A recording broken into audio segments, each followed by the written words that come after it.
You shouldn't be afraid to tell us.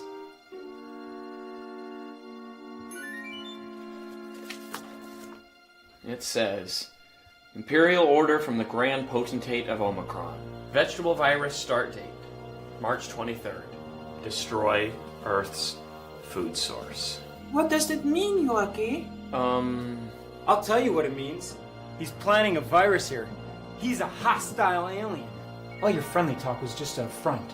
Like a free resort stay that turned into a timeshare sales pitch, which I have fallen for. It's true. Omicron sent me here to plant a virus, destroy your vegetation, and sell you back the antidote. Kevin!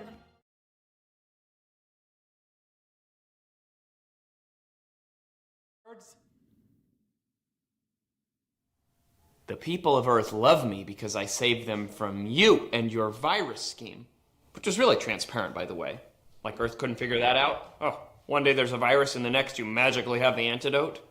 Obvious. Represent, girlfriend!